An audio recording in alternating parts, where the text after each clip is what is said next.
Hello, welcome to test of books. अगर अभी तक आपने मेरे चैनल को सब्सक्राइब नहीं किया है तो फ़ौरन मेरे चैनल को सब्सक्राइब करें ताकि आप बिल्कुल अपडेटेड रह सकें जो भी वीडियोस मैं अपलोड करूं। आज हम एक पोम डिस्कस करने वाले हैं, blame not my lewd by Thomas white. मैं आपको स्टैंजा वाइज इसको एक्सप्लेन करूँगी, फुल एक्सप्लेनेशन दूँगी।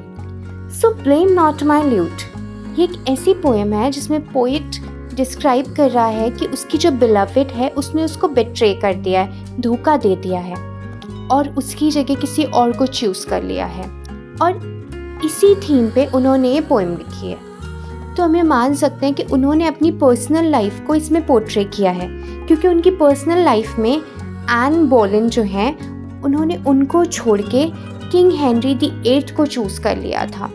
इसी बिट्रेल को उन्होंने इस पोएम के थ्रू एक्सप्रेस किया है। अब हम पोएम स्टार्ट करते हैं। Blame not my lewd. Lewd का क्या मतलब है? बेसिकली ल्यूट जो है वो एक म्यूजिकल इंस्ट्रूमेंट है। अब जो पोइट है वो एक म्यूजिकल इंस्ट्रूमेंट है, उसको प्ले कर रहा है। अब वो ये बता रहा है कि भाई जो म्यूजिकल इंस्ट्रूमेंट है, तो अगर मैं कोई सॉन्ग मैं अपनी फीलिंग्स को कन्वे करूँगा तो इसमें इस ल्यूट की कोई भी गलती नहीं है।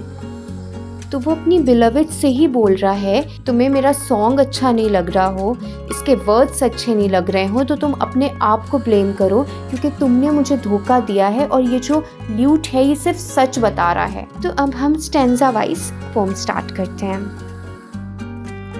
First stanza. Blame not my lewd, for I must sound of this or of that as liketh me. For lack of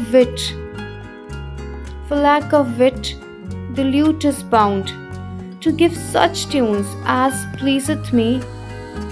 Though my songs be somewhat strange, and speak such words as touch thy change.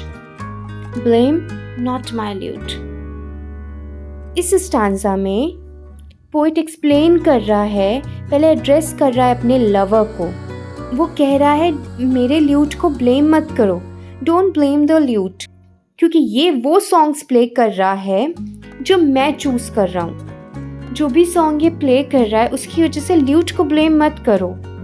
अगर जो songs हैं वो harsh लग रहे हैं, बुरे लग रहे हैं, तो ये इसलिए लग रहे हैं क्योंकि जो मेरे बिलवेड है उसका दिल बदल गया है, उसका दिल चेंज हो गया है, उसने मुझे धोखा दे दिया है। तो ब्लेम बिलवेड के एक्शंस को करो, उस लड़की के एक्शंस को करो, ल्यूट को ब्लेम मत करो। Stanza number 2।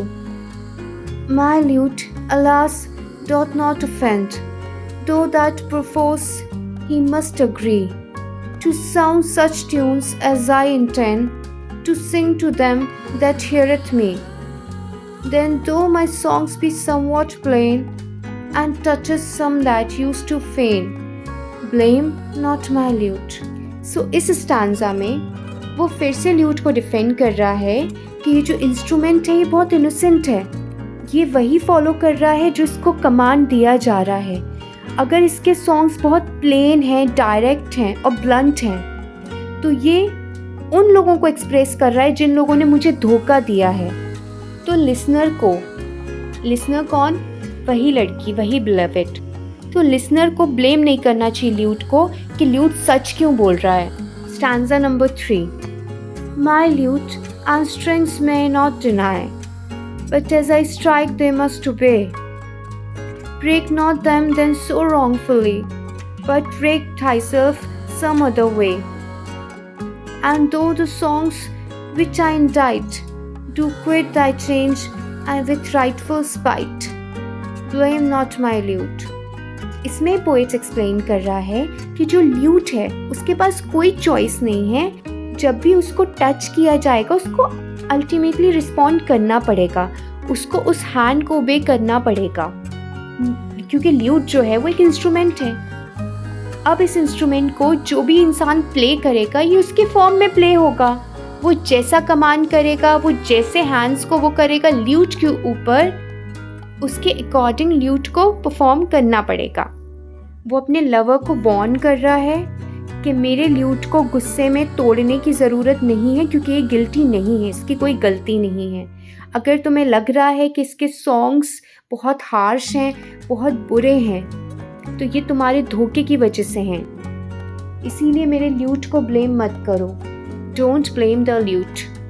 Fourth stanza, spite asketh spite, unchanging change, and false to faith must needs be known. The fault so great, the case so strange, of fright it must abroad be blown. Then since that by thine own desert, my songs do tell how true thou art, blame not my lute. Explanation. Poet argue कर रहा है कि बेट्रेयल जो है उसको expose करना बहुत ज़रूरी है। जो झूठ है वो ज़्यादा दिन तक छुपा नहीं रह सकता, किसी न किसी तरह सामने आना ही चाहिए। मेरे सॉन्ग्स जो हैं सिर्फ सच बता रहे हैं, सच्चाई बयां कर रहे हैं और उस इंसान का धोखा बता रहे हैं जो मुझे मिला है। वंस अगेन मेरे ल्यूट को ब्लेम नहीं करो क्योंकि इसमें ल्यूट की कोई गलती नहीं है। Stanza 5.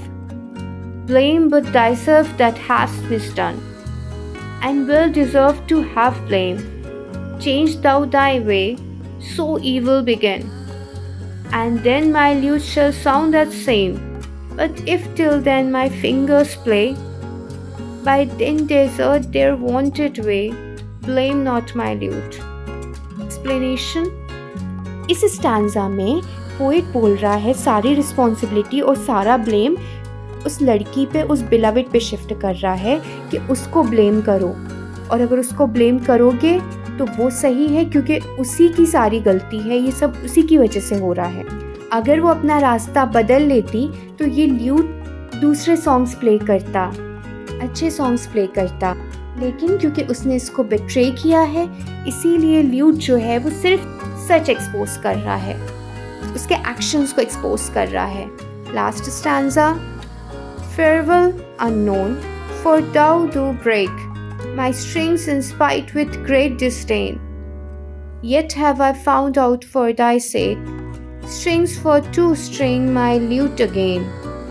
And if perchance this silly rhyme do make thee blush at any time, blame not my lute. इस क्लोजिंग स्टैंजा में वो फेयरवेल दे रहा है और इसमें वो वॉर्न कर रहा है, अगेन वो वॉर्न कर रहा है उसको कि अगर उसने इसके ल्यूट को डिस्ट्रॉय किया, इसके स्ट्रिंग्स को गुस्से में तोड़ा, तो वो दोबारा उसको रीस्ट्रिंग करेगा, उसके स्ट्रिंग्स को दोबारा लगाएगा और फिर वो अपना सॉन्ग प्ले करेगा, लेकिन उसकी वॉइस जो है वो कंटिन्यू रहेगी। और अगर इसकी वजह से वो ब्लश इन शेम, यानी वो शर्मिंदगी से अगर ब्लश करेगी, उसको एक एम्बैरसमेंट फील होगा, तो वो इसका ज़मीर रहेगा, इसके अंदर की आवाज़ रहेगी जिसकी वजह से वो एम्बैरस होगी और एम्बैरसमेंट फील करेगी। अगेन इसमें ल्यूट की कोई गलती नहीं है, ब्लेम नॉट माई ल्यूट।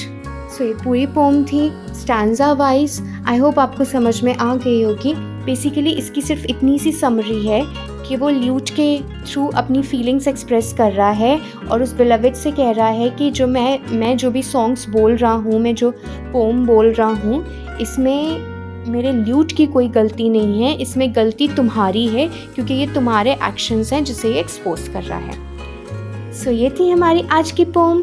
मुझे उम्मीद है आपको मेरा वीडियो पसंद आएगा। प्लीज़ मेरे चैनल को सब्सक्राइब और मेरे वीडियो को लाइक करना ना भूलें। Thank you for watching my video. Bye.